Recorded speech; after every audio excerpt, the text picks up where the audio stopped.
Empire.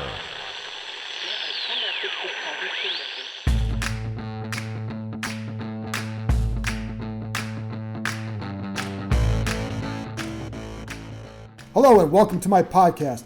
I have another guest who I think will bring some good insight into the Redskins' new structure. Sports Illustrated's Albert Breer. He knows a thing or two about the people involved here and can give you an outsider's view of what's taken place thus far. Why does he like Ron Rivera for Washington? And then I close, as usual, with a few of my thoughts. I know you're tired of hearing about the ex-Redskins coaches, so I discuss that in a rational way, and also why retaining Doug Williams was key. But first, my interview with Sports Illustrated's Albert Breer. Now I'm joined by Sports Illustrated's Albert Breer, and I wanted to bring on Albert not to rehash the Ohio State loss from a couple weeks ago, but to look ahead with the Redskins. And he provided some really good insight on the Norv Turner, Scott Turner dynamic and how that would translate to the Redskins. So Albert, I want to start with there. And you, again, in one of your recent MMQB columns, you talked about how Norv had been kind of grooming Scott. Can you kind of shed a little bit more light on what things were being done to kind of groom Scott Turner as an OC? Yeah, sure. And I think this sort of goes back a few years. Scott got kind of caught in the crossfire when, his dad left the Vikings in 2016. And he coached out that year with Pat Shurmur as the OC, and he's the quarterback's coach there. And then after that year, he winds up losing his job as Shurmur becomes the permanent OC. I think he went on to I can't remember if that was the year he went on to the Giants. Maybe it was. Whatever the timing was, he winds up losing his job there, and so he has to go to the University of Michigan for a year and serves as an analyst. And at that point, Norv really thought he was done coaching. But the opportunity came along in Carolina in 2018. After sort of Steve Wilkes had talked to him about becoming his offensive coordinator in Arizona, Ron Rivera was sort of like, well, if you're not retired, I'd think about bringing you here. So he goes and he plucks Norv. Norv brings Scott with him. And then, I think over the last, and I've been told this by, people on that who are on that staff and not Scott or Norv, that like you sort of could see where Scott was really involved in game planning, really involved in sort of the day-to-day jobs that coordinating an offense would bring. And like Norv was still calling it, but it was pretty clear to everybody, and this is the case in some other places too, where the quarterback's coach was very, very involved at every level of putting together the offense. And some of the innovative stuff that they did with Cam over, the first year and a half there were really sort of, brought about by Scott, who, spent a year at the college level. And so, Scott's got, very forward thinking in that way. And he and his dad worked a bunch on that. And then, of course, when Ron gets fired, in Carolina, that's the time for Norv to step away, and Scott gets a little bit of experience there calling it. But he was very highly thought of in the building. I sat down over the summer with Norv or with Scott and Cam, and you can see the relationship there. And so there's definitely, it's just, you can see how he knows how to build relationships with players, particularly quarterbacks. And he is pretty innovative and does have some experience. He, doesn't have a full year having called it before, but he does have some pretty significant experience with duties that would line up with being an offensive coordinator.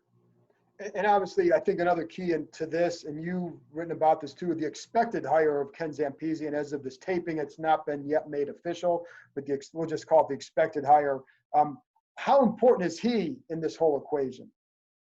Oh, he's definitely important. I mean, he's got experience having called it before, and he's worked with young quarterbacks a bunch over the last 20 years. He was the quarterbacks coach in Cincinnati in 2003 when Carson Palmer got there.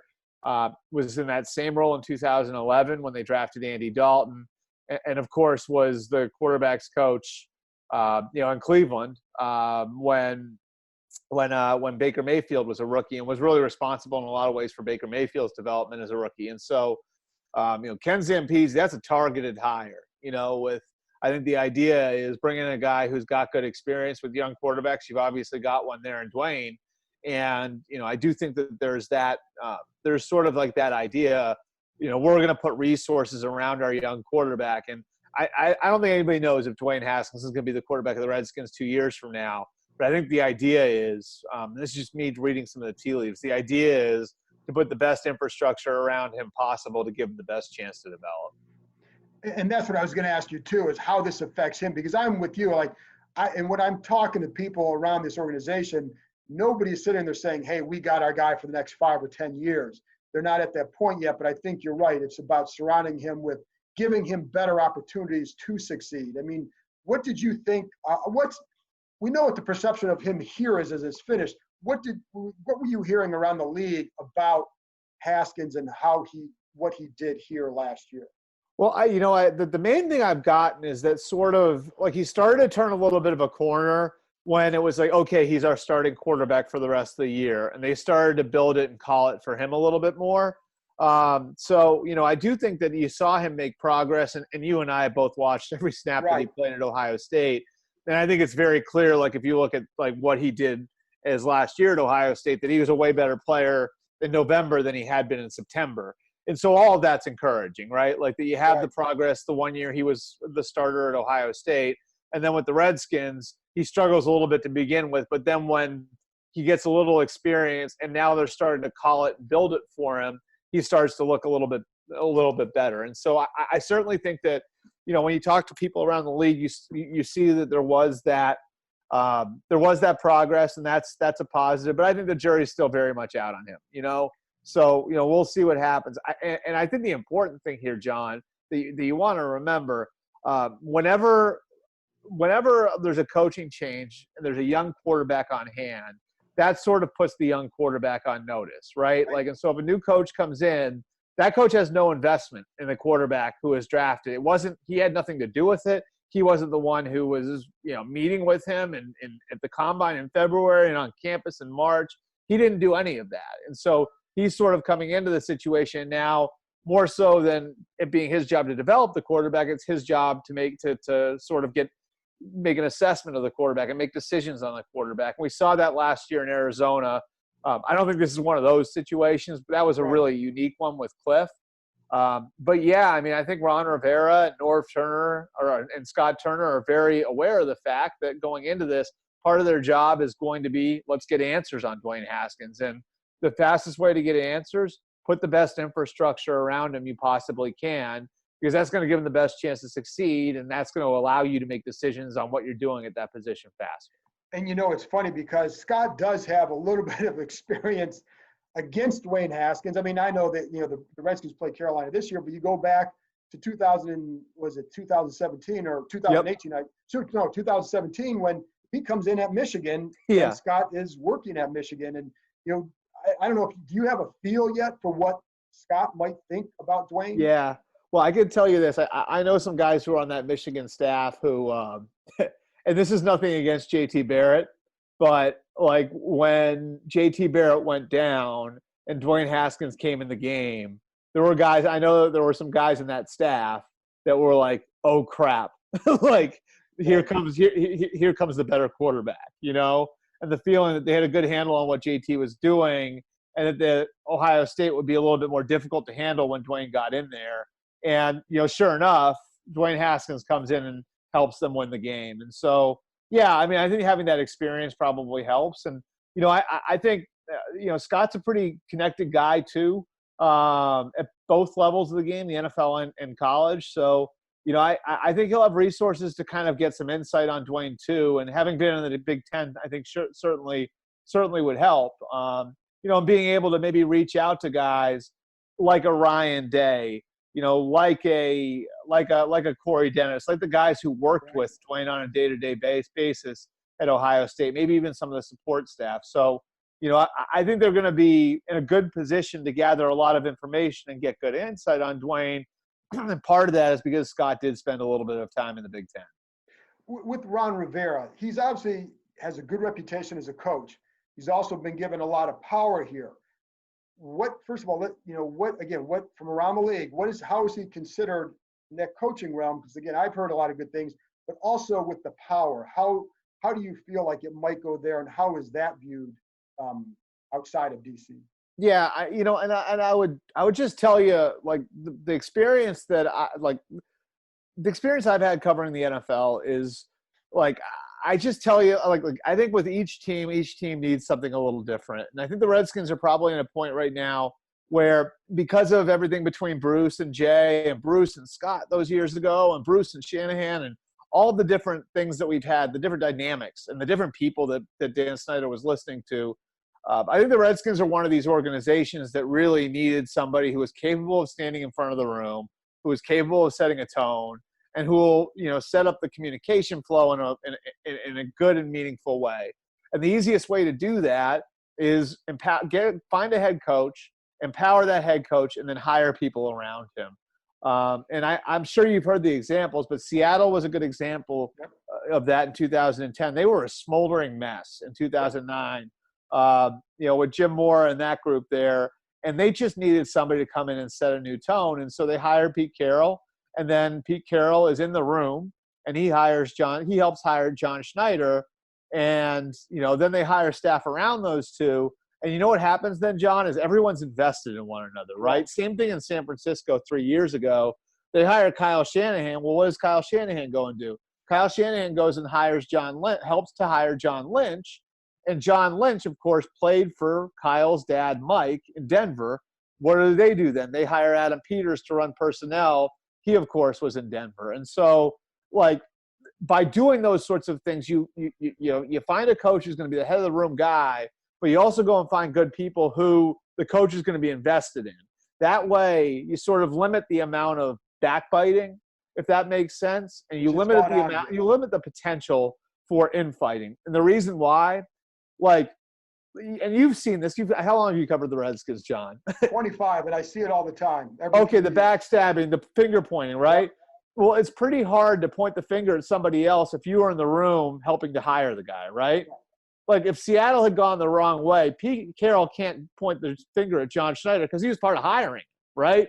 Kyle Shanahan can't point the finger at John Lynch because he signed off on that, right? So, I really look at it that way. I just think there are certain organizations, I think Cleveland's this way too, there are certain organizations that, get themselves in a spot where they really do need that. They need someone to align them.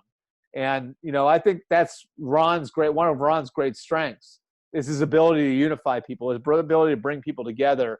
I think he can help them do that, not just with this coaching staff in the locker room. I think the whole football operation, he can help them do that. And I think there's a great example out there of that for you too. The 2015 Panthers, the 15-1 team, that was about as tight a locker room as I've ever seen in the NFL. And if you talk to guys who were in that locker room, they would tell you the same thing. And you can't tell me that part of that doesn't come from the head coach. I remember having a talk with Jared Allen, who of course played, was a great player for all those years for the Chiefs and the Vikings. And after they won the NFC Championship, he said to me, he's like, I've never seen anything like this. I've never seen anything like this team. And they really valued like what they had built there and the culture inside that building. And so, like that to me, like for the Redskins, isn't that just what the doctor ordered, right? That's exactly what they need.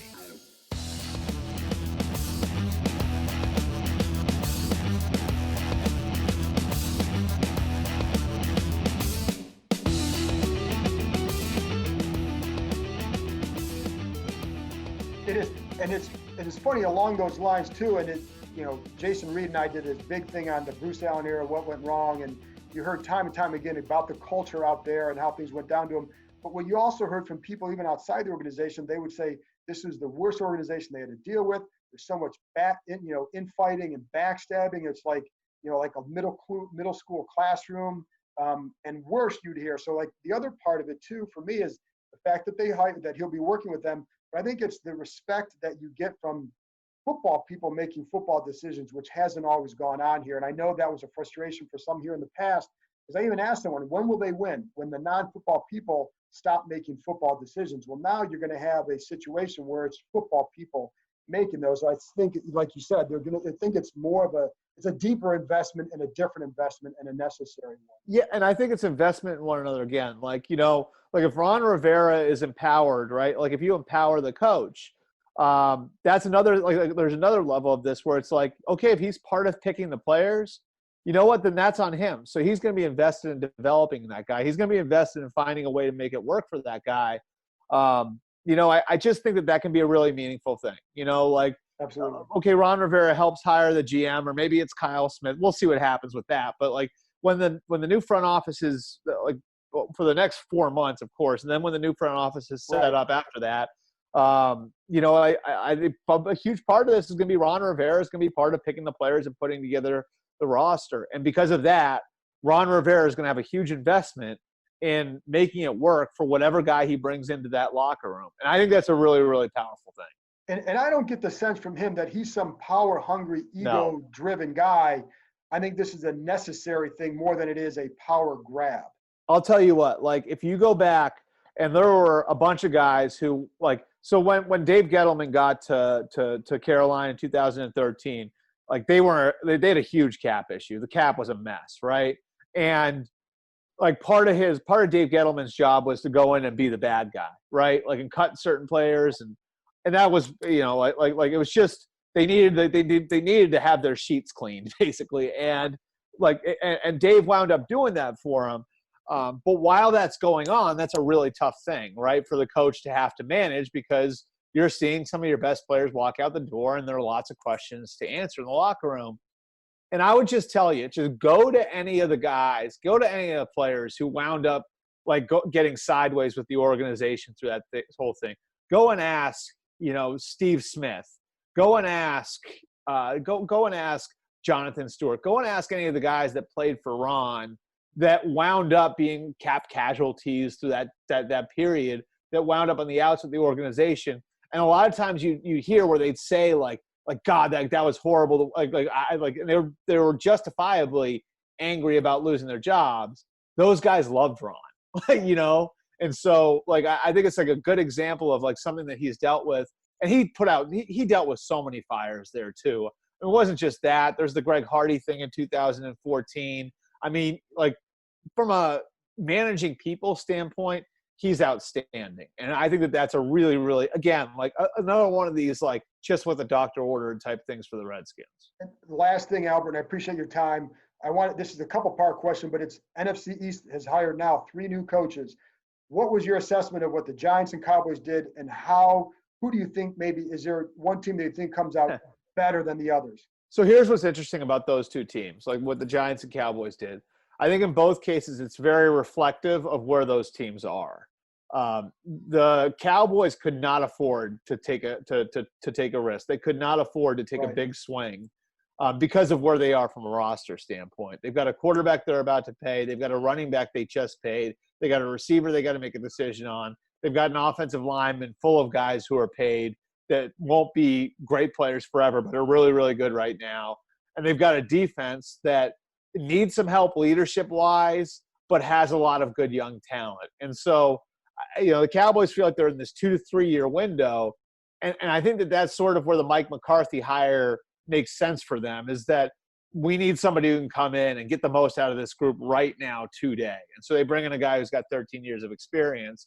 On the flip side, you got the Giants, who are in the middle of a rebuild, who have a young quarterback in Daniel Jones going into year 2, a young running back in Saquon Barkley going into year 3, and are going to need to be developing a lot of young players over the next couple of years. They were in position to take a risk. They were in position to say, okay, we're okay, with a guy we really, really like, that we think can grow into a great leader, even if it takes maybe 6 games, 10 games, 14 games for him to really get comfortable in the role. And so I think, the way to look at it is you can look at the Redskins. What the Redskins needed was somebody who could put out fires and unify the building. What the Cowboys and Giants needed was sort of different than that. And that the Cowboys need a guy for the next 2 years. The Giants were looking for a guy for the next 10. And so I think each team was sort of looking for something a little bit different. From a track record standpoint, obviously it's very, very different going from Rivera and McCarthy to Judge. I still like Ron coming in as like a really experienced, tough, demanding, but unifying force in that building. And so of the three, if I had to bet on one working in the short term and producing the most improvement, because the Cowboys are already a pretty high level, Right. I would say it's probably Rivera of the three. But I think each of the three hires was logical for the spot their teams were in. Awesome. Hey, thanks, Albert, for joining me. Anybody listening, Albert's a must follow, must read on mmqb.com, at Albert Breer on Twitter. And it's not just because we talk Ohio State once in a while, it's because he's really good at providing insight that I think NFL fans like. So, Albert, thank you very much for coming on. Awesome. Thanks, John. Appreciate it. After this break, I'll be back with a few of my thoughts.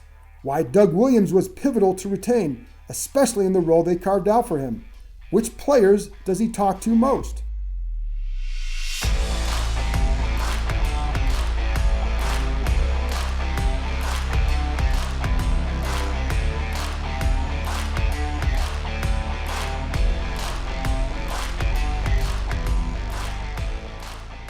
All right, now I'm back and we're going to wrap this up with a few of my own thoughts, as you always know I do.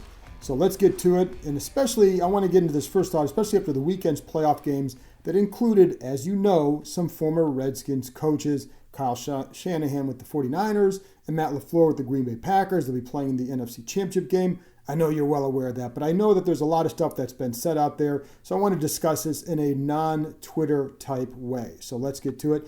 I know there are some that will poke the bear on this and say, look how bad the Redskins are for letting these guys get away.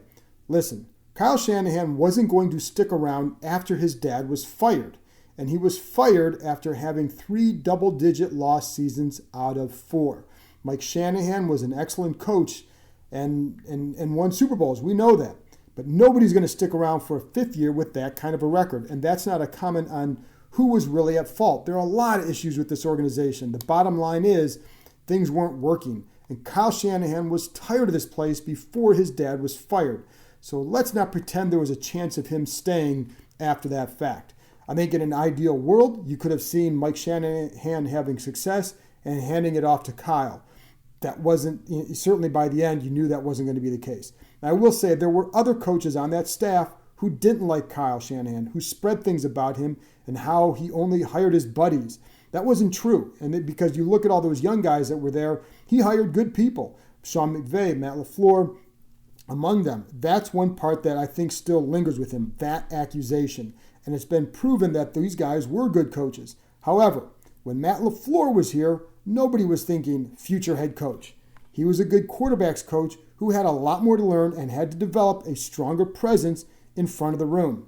He's like the other coaches who travel a journey before reaching this point. He had been, I think, since he left Washington, he went to Notre Dame, he went to Atlanta, he went to the Rams, he went to Tennessee. So this was a journey that got him to this point. If they had fired these 2 coaches a year ago and then they got head coaching jobs and were highly successful, you can frame this a different way. That's not what happened. At the time he was here, you knew that Shanahan would become a head coach one day. He was smart, he had that presence, and you knew he was going to elevate to that. It was just a matter of time. I think people in Tennessee were probably surprised by LaFleur's hire in Green Bay. He was not a rousing success in Tennessee, and I don't know why, because I wasn't close enough to the situation. But I do know he's a smart offensive coach. I've always respected him in that regard, and I always liked talking to him because of that. But my point is, it wasn't like he was out there lighting things up with Tennessee's offense, or the Tennessee offense wasn't lighting things up for whatever reason. They had some issues. I don't know that it was coaching, personnel, what. I just know what the results were.